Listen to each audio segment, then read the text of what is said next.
Now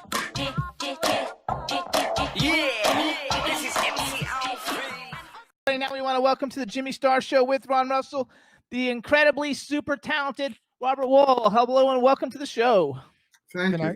Hey, as good and as young as Pia Zadora looked, I'm going to make a perfect counterbalance to that. Oh, no, you're perfect. Now listen to me. Hang on, let me introduce you. He doesn't know who you are. So this is Ron Russell. Hi. Go fuck that shit. And we have a chat room full of people from about 15 countries, so say hi to everybody in the chat room. Hi. Now, where are you guys originating? Where is this being broadcast from? Palm Springs. Palm Springs. Oh, you're Robert. We're in Palm Springs, but the station that you're being broadcast out of, the TV Florida. station is in Florida. Okay. So it's off the caucus either way. Yes, that's right. It's all the way, no matter what. Robert, listen to this. No bullshit, no phony talk, no Hollywood bullshit. I fell in fan with you. I mean, really a fan of yours, no bullshit. When I heard, Turk, oh, you came already, Turk. And the Iron Box sisters. I mean, give me a fucking break. I think you are a riot. You are probably one of the best quiet comedians that does stuff without having to overdo it. It's subtle. I am a fan of yours. I am so excited to have you on the show because I meet so many schmucks that I could give a shit less about. And you are really somebody I think is a fabulous talent. What are you doing? I want to see more of you. Well, first of all, Ron, that's very, very, very, very kind of you, and I do appreciate that. Right now, like everybody else, I ain't doing too much. I'm actually working on a baseball book. You know, I've been a huge baseball fan my whole life, and I decided to write about what I love. And I've interviewed, you know, I have a lot of friends in baseball, so I'm interviewing all of them, you know, and just telling stories and my opinions, and I'm making jokes along the way, and enjoying that until things get going again. You know, hopefully. There's a couple of things that I want to get going. I'd like to do another history monologue thing, another assume the position. I enjoyed that a lot.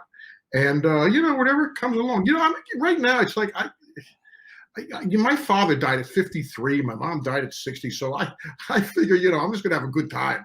So because, you know, if a great project comes, that's fine. If not, I create my own or I just enjoy it. You know, if you can't be I always felt if you can't be great performing, be a great audience. So I try to do that sometimes. Yeah, but let me tell you something. You had, as I said, subtlety. I mean, I've seen many movies. I've seen you in dramatic roles as well. But I've seen you as a comedian. You can walk up to something, give it a look, turn around and look back, and it's funny. Very few comedians have that sort of talent. They have to bang you over the head with the joke. You are like Walter Matthau, one of those subtle kind of I'm not bullshitting you. He doesn't bullshit to anybody. I blow smoke up no one's ass. If he doesn't like people, he just tells them. No, I'm not taking it that way. I'm taking it as tremendously high praise. I am not taking it like bullshit. I am taking that, to me, hearing Matthau is one of my heroes. So you will like him. To that point. Listen, Robert, I'll drop it. Stories. One is recently I just watched the original. You know, one of the things we're all doing in lockdown is, you know, if you're like me and you're old enough, you watch old movies, and or some you haven't seen, you binge watch, or you revisit stuff. And I just watched the original 1973 version of The Taking of Pelham 1, 2, 3. Love it. Fabulous movie. And God may rest in peace, Jerry Stiller's in it too. Fabulous movie. And I had forgotten. I always remembered it being a good movie. I had forgotten how good it was. It's a good movie. And to that point, about a year or 2 years ago, about a year or two ago, I was at one of these Oscar lobbying parties where they lobby for your votes and stuff. But Peggy Siegel in New York puts on these things. She gets all the Oscar voters you can, and they lobby for you. You know, they have these dinners. And this one was for Noah Baumbach's film, The Meyerowitz Stories, which I really liked. And at the luncheon was Dustin Hoffman and Adam Sandler, who was in it, and it was terrific. But I was talking with Dustin, and I mentioned Matthau in some way, shape, or form, and he stopped and said, you know, Matthau is being forgotten, but God, what a great actor he was. And he really was. So for you to say that makes my day. Actually, Wait, who was better than Hollywood Suites? Was that one that shot at the Beverly Hills Hotel? What was that movie? It was Beverly Hills Suites or something. It was a trilogy with Jane Fonda, Walter Matthau. It was called oh shit. Anyway, the movie that I was quoting before with Fran Drescher, with Turkey, Hollywood Nights. is Hollywood Nights, Right. which is my daughter's and my favorite film. We always play it and laugh our asses off by her. And we had Fran Drescher on the show. Yeah, and I love Franny anyway. She's a crazy Did you ask person. her about Hollywood Nights? Yes. Yes, I talked to her. How did she respond? I said exactly like that. I said, Franny, I loved your line. She said, what line? I said, oh, Turk, you came. She said, yeah, didn't I wind that one out? You gotta like. She's love a it. doll. I love Fran Drescher. She's just a sweetie pie. I had never seen that movie until I actually met that Ron. movie is absolutely the stupidest movie in the world, but the best movie in the world. It is so cute. So he pees in the punch bowl. I mean, what they don't do to that poor schmuck, that little guy, that fat thing, that nerd, but they torture him. This guy is the son of a, Robert's the son of a bitch in the movie. I mean, he really is a torturer. I love the film. I think that film is what brought him to where he is today. I think everyone that saw that film back in whatever year it was, 30, 40 years ago, maybe. 40 years. 1980. Yeah, a long time ago. I think they really saw a great comedic performance by you. And I've seen you in serious shit. And I really want you to work again because I'm an actor also. I still do movies, horror movies, like Betty and Jane, Joan Crawford, at the end of their career. They do horror movies. So now that I'm going to be 80 next week, I'm doing horror movies. Yeah, I'm doing horror. You and Pizzadora must be on the same diet. Yeah, we eat nothing. So hang on, let me do some bragging real quick. Besides Arliss, which everybody who's especially into sports, everybody knows you from Arliss. But you guys, so Robert has been in a ton of great things. So many. If good you're in my movies. generation, you like the fact that he's in the Madonna-Material Girl video, which is fabulous. He's also in Good Burger with the guy from Saturday Night Live, which is a fun movie. Dr. Jekyll and Mrs. Hyde with Sean Young, Tim Daly, Stephen Tobolowsky, Harvey Firestein, and Jeremy Piven, of which we've met Harvey, Sean Logan. I love Harvey. Steven's been on the show. Cobb with Tommy Lee Jones, Blue Chips, which is a great movie. The Bodyguard with Kevin Costner, Whitney Houston, Bill Cobbs, Debbie Reynolds, and I'm an extra in that movie in your scene. Yeah. Back in the day. And what I remember about that scene, Kevin asked me to they had to have a host of the Academy Awards, and I'd done Bull Durham with Kevin, and we became friendly. And he asked me to do the part in to play the host of the Academy Awards. I said, sure. What I remember is Debbie Reynolds, because Debbie Reynolds was the other presenter, and how on Debbie Reynolds was. After when you read the book, Postcards from the Edge, and you see Debbie Reynolds, people ask me if Robin Williams was on, because I did, I've known Robin for 100 years, and if he was on all the time, and Robin was not on all the time. He obviously, he could get on this in a millisecond. But I got the feeling Debbie Reynolds was on all the time. Yeah, I knew Debbie pretty well. I went to a comedy club where Joan Rivers was rehearsing some jokes for people to listen to, and I wound up sitting in a limo in the middle of Joan Rivers and Debbie Reynolds. Could you imagine being in that sandwich? Well, the language out of Debbie was shocking, not even a sailor, and funny and crazy lady, the craziest, funniest lady that made no sense but made total sense. Debbie Reynolds absolutely played Debbie Reynolds. I agree. Yeah. Joan Rivers, on the other hand, was kind of like a Hamisher girl. She wasn't really very, she wasn't like a yenta like I thought she would be, joking and talking. She was very normal and very quiet.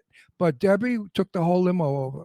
Hang on, wait, I got to finish doing bragging. So you guys also, because for me, Batman is really big. So he was in Batman, the Michael Keaton Batman, which is when Batman was really fun. Michael Keaton, Jack Nicholson, Kim Basinger, Jack Palance, Billy D. Williams, Bull Durham, like he just mentioned, with Kevin Costner, Susan Sarandon, and Tim Robbins. Good Morning Vietnam, which is a great movie. Flashdance, which is one of my favorite worked movies. in everything. I know great. he's basically like in every shit ever. You never gave a shitty performance yet. I wish you did, so I could talk about it. I've given shitty performances. No. Seriously, I've given shitty performances. I don't. Nothing I've seen. You're very natural. The camera likes you, and when you go on camera, you're very smooth and very natural. You're not. No, there's something about you the camera really likes. You got to go to work. Jimmy produces a lot of movies. He's going to put He you in a works. movie. He's just nobody's working right now. He works all the time. Yeah, but what did I see him in last? I don't know. What were you in last? In a mask and gloves. Yeah. I don't even remember. I did a movie that's supposed to be coming out called Shirley, which is about Shirley Jackson, the author, the famous horror author. Right. And it's with Elizabeth Moss starring in it. And I know it was just picked up. Well, they played it at Sundance. It was just picked up. I don't know when anything's coming out. No, but nobody does. No, but Nobody knows anything right now. I have 3 movies coming out, and I don't know where they're coming, but they're going to come out soon. They're going to be so old by the time they come out, nobody's going to know who I am. I'll be dead. But anyway, Where you guys originally from? I'm from Brooklyn, Red Hook, Brooklyn, New York. I'm from Florida, South Florida. Yeah. And how did you guys meet? I tried to pick him up in a mall, and he told me to go fuck myself. No, I didn't say that. I said, get the fuck away from me. We're married, by the way. We're married. He came up to me and he said to me, you're the most gorgeous guy in the mall. And I thought, how does he know I'm gay? Like, what kind of bullshit is that? And that's what I said to him. Get the fuck away from me, you idiot. Anyway, that's the beginning of a long romance. That was the beginning of our... We're married 9 years. We're married 9 years. What happened was I followed him around. He thought I was a creep, and then he left the mall. I had calls my Brooklyn friends. And like 2 weeks later, he was in the mall again, and this time he was with his some guy he was dating, and I walked up to hit on him again because I was also in the mall, and it ended up that I had a very popular radio show. We were like one of the most popular radio shows on the East Coast, and he had a TV show out here on Time Warner Cable called Set the Record Straight, where he interviewed all the legends of Hollywood. I mean, Betty Davis, Jane Elizabeth Russell. Taylor. I don't know. Tab Hunter. Never Elizabeth Taylor. But you worked with her. I worked with Elizabeth, but never interviewed her. What'd you work with her on? I worked with her on AIDS benefits. I went to the white parties. I worked with her at Armfar in New York. I did drag show performances for AIDS. We raised over $150,000, and we gave it to the Elizabeth Taylor Foundation for AIDS research. So I got to know Elizabeth. I mean, she was a very quiet girl, a little dumb. I have always heard, there's certain, and I've been here long enough. I've heard every story about everybody. And I love the whole show business. I'd always ask who was the biggest asshole, who was the biggest jerk, and I ask everybody that. And I could tell you right away, Richard. I've never heard a bad word about Elizabeth Taylor. No, Liz was never heard a good word about Danny Kaye. Wait a minute. You know who was the asshole of the earth? Richard Widmark. He was my neighbor next door when I lived in Beverly Hills. I fought with that son of a bitch every week. But he was the nastiest. Thing. That's not necessarily a professional thing. I've never heard a good word about Danny Kaye from anybody about anything. Well, all I know is one big asshole. He was a closet queen. That's why he was gay and he was married. He was lying to everybody, like half of Hollywood. But he was gay as a lark, and he supposedly had like a 9-inch schwanz. He's supposed to be very. Too much information. Yeah. Although I gotta say. I went to it was funny because, again, I love all that history. So I actually saw the Scotty documentary about Scotty, the guy who owns the gas station, Yes, Scotty, the documentary. We saw that too. Did you see it? It's great. Yeah.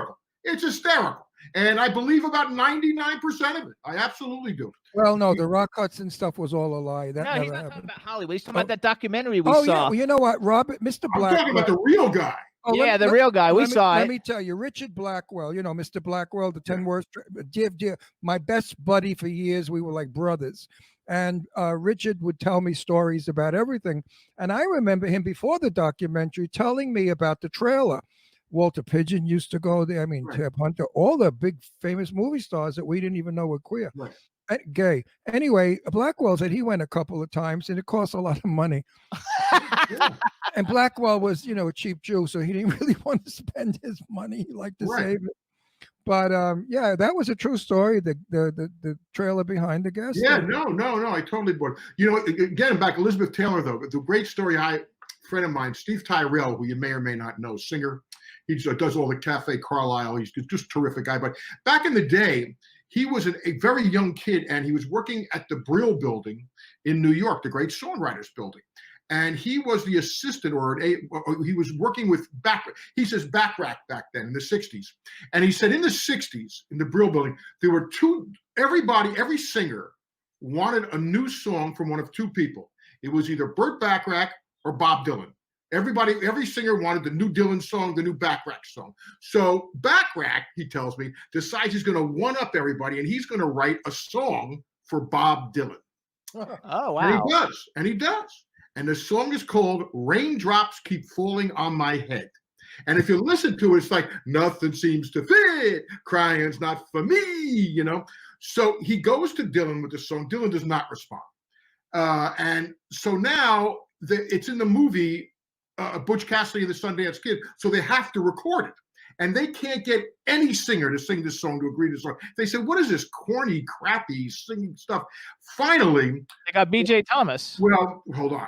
The only reason they approved B.J. Thomas is because Steve Tyrell was from Texas. He knew B.J. from Texas, and B.J. had just had a hit with Hooked on a Feeling, so the record companies and the movie studio said, okay.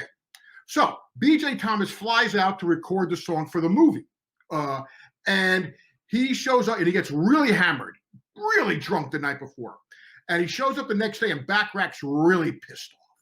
And he sings the song, and he goes, your voice sucks. We're going to record this because we have to have it in the movie, and it's going to be locked. But you're coming back, and we're recording a single. And you better be in fucking good shape. So soon enough, because there are two different versions. The version from the movie is different. So he comes back later, and then of course, the song explodes. And then it becomes nominated for an Academy Award. So B.J. Thomas, who's performing it at the Oscars, goes there. He doesn't know anybody in Hollywood, so he brings my Freddie Tyrell. That's his date. They don't know anybody at the Oscar party except Dennis Hopper. Dennis Hopper they know because he's up for Easy Rider, and they're the Stoners. So he sits at their table, and this was the year that Elizabeth Taylor came and presented for the first time in like 10 years. So it was a big deal. Anyway, they're sitting there by themselves, Hopper and Tyrell, B.J. Thomas. Liz Taylor walks in. Hopper gets on top of the table and yells, Liz, because she had played his mother in Giant. Liz. She comes over, Dennis, and she's wearing this very low-cut dress and the famous rock, the star, whatever the hell it was, Richard Burton gave her. Right, the ice skating ring. Diamond or whatever it was. And so he gives her a big hug, and he says, Liz, is that rock real? She says, yeah, and the tits are too. Everybody told me Liz Taylor was a great broad, as they used to say in my dance. She was a broad. I have to say, when I met Elizabeth the first time, I went up to Amphar, and I was negotiating with them for a big drag benefit with Peter, my dear friend who passed away, Peter Allen. I loved Peter Allen. And this is before we knew he had AIDS. And Peter was going to star in our benefit. So I was talking to Elizabeth, and she was laying on a sofa in a room with the Venetian blinds drawn. And as I saw her, the first thing I said to myself was, her eyes are just like everybody else's. They're not lavender. They're pretty greeny blue eyes. Anyway, she was half asleep or half stoned or whatever it was. She mumbled through whatever it was that we did. And I wasn't very impressed. But the next time I saw her at the White Ball in New York, she was absolutely vivacious and magnificent and brilliant and talkative and fabulous, and her tits were hanging out. Yeah, she was quite a gal. So hang on though, wait, because I want to go back to this. So because the only reason I knew B.J. Thomas sang that song is because we actually had him on our show when we first went from a radio show to a television show. He was one of our first guests, and he did not tell us that story. No. That's the story I heard. I like your story. Your story makes it a lot more fun. But I remember Elizabeth Taylor. She was angry one time at somebody. I forgot who it was, but it was somebody pretty famous. And she let go. And I got to tell you, that broad could curse and talk. Yeah, no, she was I understand. Like she was an old-fashioned broad. Hey, now, who's been the biggest asshole on your show? I threw him off. I walked off. Some moron piece of shit came on our show thinking who the fuck he was, and he was going to run my show from where he was, and he was an asshole, and I walked off, and I've never walked off a set or a show in my life. I forgot who that was. I forgot who it was too, but obnoxious. We don't get too many of them because we kind of like weed them out. Like I always Google people and find out if what kind of reputation they have on interviews and stuff they do, because we don't want to have problems. Because our whole thing is to have fun. and promote whoever's coming on because we love their work. And Bob, let me tell you something. I've been doing interviews for over 25 years. I have interviewed maybe 9,000 people because we have 2 a week, 4 times a month. We're on going on our 12th year. I can't tell you how many people I've interviewed, probably half of the business. And this one was the only asswipe that I've ever had on my show. He was really obnoxious and hideous. No, she had to. He didn't like somebody who was a big star on Buffy the Vampire Slayer back in the day. But that was like 8 years ago. No, you can't come on this show and run it. You're not going to tell me to be quiet or to do this or to do that. Fuck you. This is a conversation show. This is not an interview show. I don't ask you the bullshit questions that every other moron asks. You know, what movie, blah, blah, blah. It's so fucking boring. Nobody gives a shit. I talk about the real world, like you. Are you married? Are you happy? You got a girlfriend? You got a boyfriend? You got a girlfriend and a boyfriend? You know, what do you got? I want to know about you because our fans, and we have over 5 million people right now all over the world watching this shit. So, oh, hang on. Somebody in the chat room wrote that they don't remember who the person was, but it was somebody who criticized Angelina Jolie. Ron is a big. Oh, Angie grew up in my. Because Angie was a good friend of his growing up. She's my butt. Angelina Jolie, Angie Voigt. Lived on we lived on Spalding. She lived around the corner on Roxbury. And their daughters were my friends. daughter Deirdre and Angie went to school together. Angie used to eat peanut butter and jelly sandwiches in my house. I watched Angie grow up. And people would say, oh, her lips are fake, her boobs are fake. Bullshit. When she was 14, she had a set of jugs and a pair of lips that she has now. That girl is all real. There's nothing fake about Angie Voigt. That was though. It was some comedian person who came on. To that point, was John Voight living there then, or was he already out of the picture? No, John Voight had a green Volkswagen with a dented fender, very cheap. They lived in they rented a very humble house right across the street from the YMCA or whatever. This is what year? 1970. Well, let me see. Deirdre's like 46. So she's 5. My daughter, I was born in 43. 75, maybe 78. Oh, so he's a star at this point. Yeah, he's a star. Yeah, big star. Okay. By the way, the other movie, when I talked about the Taking of Pelham 1, 2, 3, the other movie that I rewatched and hadn't seen in 24 years Midnight was the Cowboy. 1986 Runaway Train. Oh, great movie. And John Voight is great. I mean, John Voight is a really great actor. You know, he just is. Yeah, and John Voight knows he's a great actor. I know John personally. I mean, for a long time. So does he. Okay. No, I met him once or twice. Okay. Well, John, my daughter Deirdre, he loved my daughter Deirdre because she's funny and wild. We would go across the street to Beverly Hills High, and the girls would roll down the hill. Angie and Deirdre would roll down the hill. John paid more attention to Deirdre. He paid very little attention to Angie. Angie came to Deirdre's birthday party when she was about 5. She had on scuffed Mary Janes, a dress that just came out of the washer, wasn't ironed. She looked like a ragamuffin. I mean, they lived very modestly. I don't think John gave them a great deal of support. Angie grew up in a very bad environment. Her mother, Marcelena, was a dream. She was a hippie, always walking around with bells on her ankles and way out. So the girl really had a hard time. So when the Hollywood press came down on her and they started saying dreadful things about her, I just want the world to know the girl has a heart of gold. She is a great story. She is a kind girl, kind. You're old-time Hollywood fans. I posted a question on Facebook about 2 weeks ago, and it started at a party years ago. I was at a party with Richard Dreyfuss, Jack Nicholson, a couple other people, and I was there, and I said, who, in your opinion, had the most pure talent? Who was the most talented person, in your opinion, who could do anything, in the history of Hollywood? And what's funny is 3 of the 4 of us came out with the same name, and it was Jack, me, and Richard Dreyfuss. The other person said Meryl Streep, but I said, okay, but the other 3 of us came up with the same name. Who do you think it was? I say Debbie Reynolds. She's the most talented woman in the business. There's nothing she couldn't do that she didn't do perfectly. Unsinkable Molly Brown, she was brilliant as a dancer, as a comedian, as a dramatic actor with Tony Curtis. Debbie Reynolds was, as I said, Debbie Reynolds impersonated Debbie Reynolds. I I'm not, because before I met Ron, I wasn't an old Hollywood person because I'm a child of the '80s. But my favorite actor from that day is the guy from the Letters movie.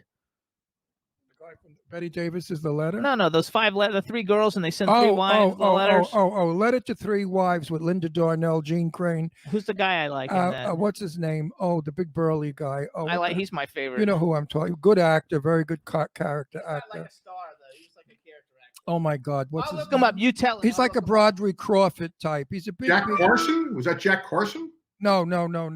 He's a big burly guy. He played Linda Darnell's husband in the movie.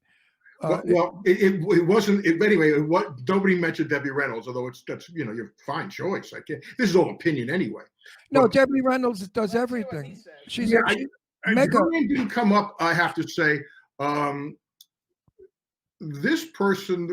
When I say it, you'll probably go, yeah, he's in the conversation for sure. But the three of us at the same time came up with the same name. Oh, it's a male you want? A man? Yeah. Who's a triple threat? Yeah. Probably Christopher Walken. Christopher Walken. No, he's not. Christopher Walken's not the talent of this guy. He's not the talent of Debbie Reynolds. We're talking about major talents. We're talking about somebody who could sing, dance, make you laugh, make you cry, be a good guy, be a bad guy. I don't know. Fred Astaire's not a bad guy. There's so many. I couldn't even. I mean. Okay, so go. First of all, the guy I was talking about is Paul Douglas. Robert. I like Paul Douglas. Yeah, I like Paul Douglas. Okay, go ahead. Who'd they come up with? The three of us? Yeah. Mickey Rooney. Oh yeah, Mickey. Oh, Mickey was exactly the reaction. Yeah. Mickey Rooney impersonated Mickey Rooney also. Mickey Rooney never was a real person. He was never a real person. Pure talent. Yeah. I mean, Mickey Rooney, is, it's like, he could sing, he could dance, he can make you laugh. You ever see the comic, that thing he did where he's a prick? He's Requiem for a Heavyweight. Yeah. I mean, Mickey Rooney went on for decades and decades and decades. And let's keep in mind, he also held up Judy when she was all drugged up doing these dance numbers. Let's give him credit for that. That's all true. But you remember, absolutely, he held, he held her up. He was her rock. Back then, the studios got them at a very young age, and they created the image that they all believed. I had a very good friend, Andrea King. Not too many people know who Andrea King is. She was a B actress, and she was my neighbor and a dear, dear friend for years. And she wrote about the days in a book she wrote, in the Shadow of a Star. In her book, she wrote about Debbie and Mickey and Judy and all those people. They were drugged up, they were tortured, they were abused. They had to be everything that they were not. The studio made sure if they liked pretzels, they were not allowed. They had to like what the studio liked. So they had a form of almost Nazi brainwashing. And these people, Ann Miller was another one who I knew very. I didn't know her well, but Ann Miller was another one that was affected. And they really believed their own press. They believed who they were. They really weren't real people. You mean as opposed to the people who don't believe their own press today? Yeah, I mean, like, you're as opposed to these free thinkers or these wise, brilliant people that we have now. Actually, a lot of people are writing James Cagney in the. Actually, that was the other name. Yeah, okay, I was going to say James Cagney. And somebody wrote Stockholm Syndrome. No, James Cagney was a brilliant everything. So wait. But go back to Bob is down to earth. You're like real people, the only kind that we deal with. When they get nuts on me, I walk away. Like if I go to parties and stuff and they come over to me with the Norma Desmond bullshit, I leave. I can't deal with it. When you work on this, I call it the factory. We go to the dirty, stinking factory that got rats running around, and we make a movie. That's it, baby. When you go home, you're a person. You're not a star. Talking about Norma Desmond. That's my favorite director of all time, Billy Wilder. But what would you put in? Freddie and I, we were talking the other day. The 5 best movies about Hollywood, and obviously Sunset Boulevard's one of them. That's one. Believe it or not, the Rudolph Valentino story with Eleanor Parker and Anthony Dexter. It was a B movie that really didn't go anywhere, but it really showed Hollywood in the 1920s and what it was like and what happened to Rudy Valentino. So that film I would put up there with a good tell-all film. But there's so many films out there that talk about Hollywood, but it's not the Hollywood that you and I know. I go back in Hollywood like when I was a teenager. My mother was an actress, Jenny Gabriel. My father was a set designer. So I'm in the business forever. I mean, Well, I that's cool. I remember Your dad was a designer for what studio? no, he wasn't for the studio. My father worked on Broadway. My father was Oh, for really? the Triborough Theater. He built the sets. When they did Gone with the Wind, they flew my father or drove him out to with my mother. I wasn't born yet because it was 38 or 39. And for Gone with the Wind, my father was Italian. Back then, the Italians used to create marvelous work. They were craftsmen. Yes, yes. So the studios would grab every Italian. We're Italian Jews, by the way. So you could grab every Italian you could in New York and bring them out west. My mother was a beauty. She looked like a Vivian Leigh type. So I grew up in that environment. I remember meeting Gloria Swanson, my mother's pal, when I was 10 years old, and Mae Murray, and a lot of the old silent film stars. So I know the truth about Valentino. Wait, let's go. Go to him though. Like, well, tell us just what. let me finish this thought. Valentino did not die from appendicitis. He was deboweled. What do you call it? A husband, he was banging the wife, and the husband caught them in bed, and he cut his nuts off. And that was Montgomery Ward, and that was squashed right away. Carmel Myers and all those people. So that's stuff of the old Hollywood. Go to you. Tell us. So what are your picks for the best movies about Hollywood? Well, I think the best. I think there's two. Maybe there's one other that stands up above everything else about Hollywood. The one, obviously, is Sunset Boulevard. Without a doubt, you've mentioned the star of it is Singing in the Rain. Singing in the Rain may be in the top 5 movies of all time. Period. Right. So, Singing in the Rain is also Betty Davis in The Star. When Betty Davis was in the movie The Star about the old actress, that was a fabulous portrayal of what really happens to an actress when she drinks and grows old. The other one is my Blackman, who I love very much. My what's her name? Oh my God, she's a good friend of mine. How come I not remember names? Karen Black. Yes. I loved Karen Black. She was the kindest woman in the world. I loved her in Day of the Locusts. Day of the Locusts is a good movie, actually. That's an interesting one. I didn't think about Karen Black was a goddamn good actress. Another one that didn't get what she deserved. Karen Black was really a very intense actress. She did very little, but emoted. I mean, when she did Gatsby, she was fabulous as the girlfriend on the side. I mean, I love Karen Black. She was a good person. So hold on, let's go. I want to, because we've woman. only got 8 minutes left, and I want to get some stuff in here. Bob's got to come back. He'll come back. So hang on. So because you've really worked with for my generation, you've worked with a who's who of every A-list actor from my generation that we look up to. So who are some people on a bucket list if you were going to go make a movie, a male and female star you haven't worked with yet that you would really like to work with? And then what movie would you like to have been in? Any movie that's ever been made, what movie would you think that it'd be fun for you to be? There's different answers for that. I mean, for residual factor, Star Wars. Okay. Let's say Hello. Let's you, me, and the rest of the acting world. Yeah, really. What movie I want to be in? Star Wars. And residual checks. Okay, forget the residual checks. Actors I would like. No, we're talking about living actors, of course. Yes. Who would Meryl Streep. Meryl Streep. I'll tell you Meryl Streep's story. What is it about her? Everybody picks her. What is it about her that makes you want to work with her? She would eat you up alive. She eats everybody. No, she doesn't. She makes everybody better. It's like playing with Michael Jordan. Here's my Meryl Streep story. Michael. So my wife and I, Bette Midler, is a friend, and she's been very instrumental in my career. When I was a stand-up comic, she came and saw me in the clubs and pointed me out to producers.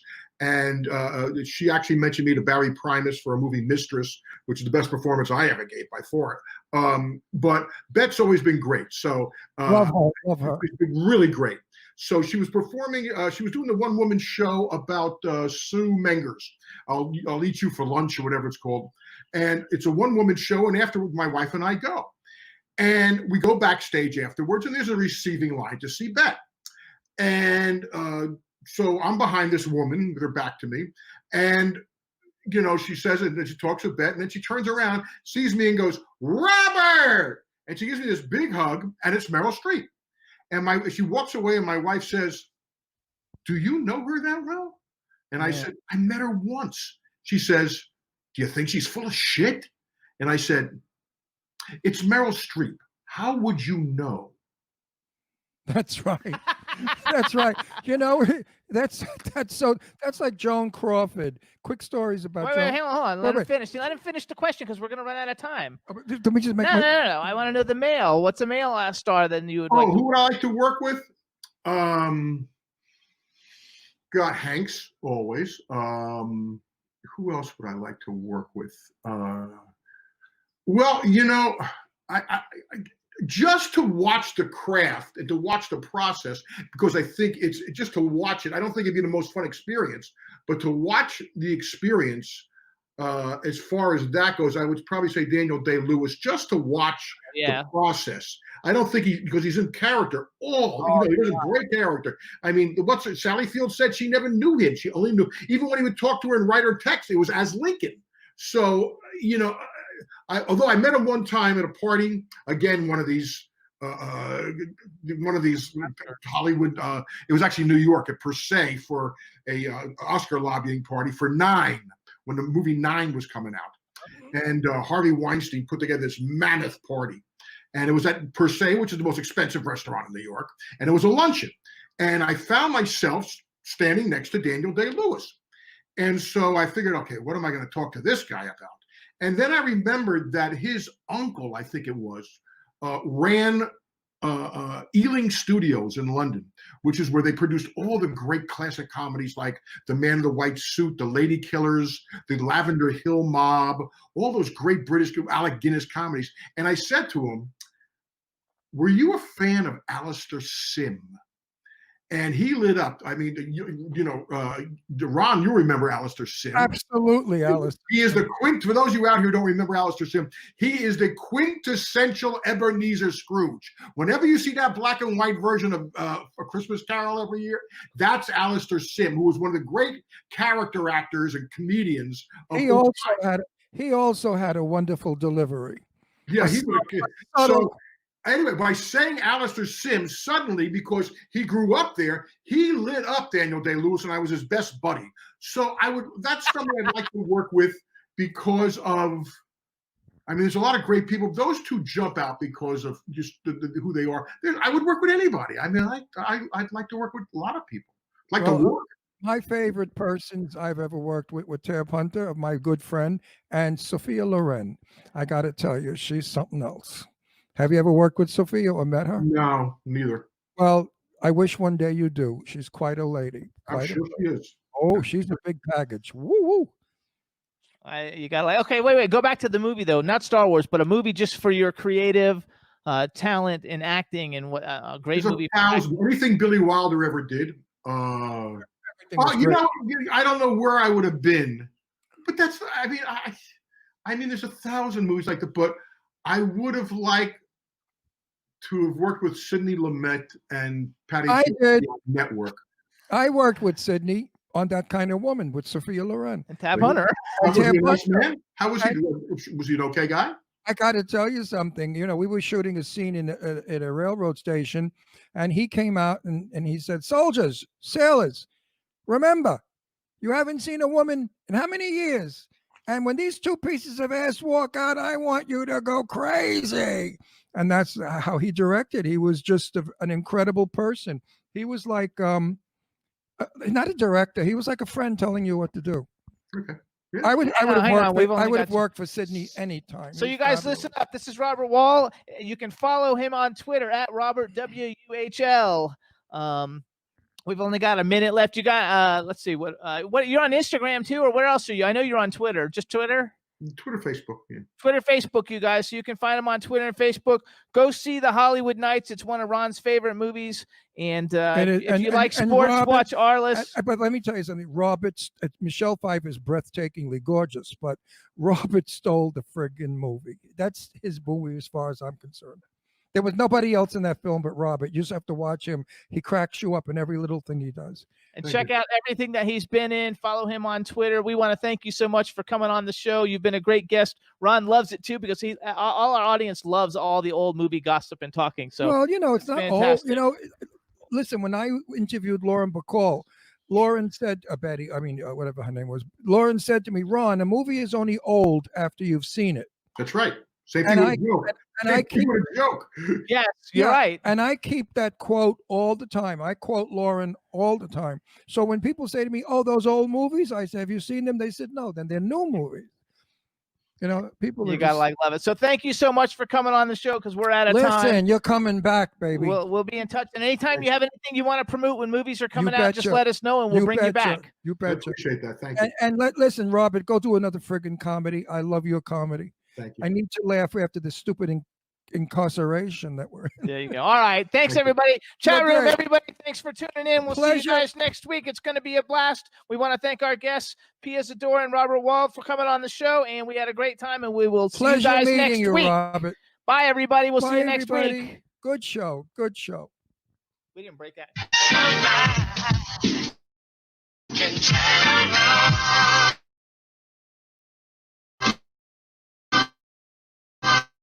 The Jimmy Star Show with Ron.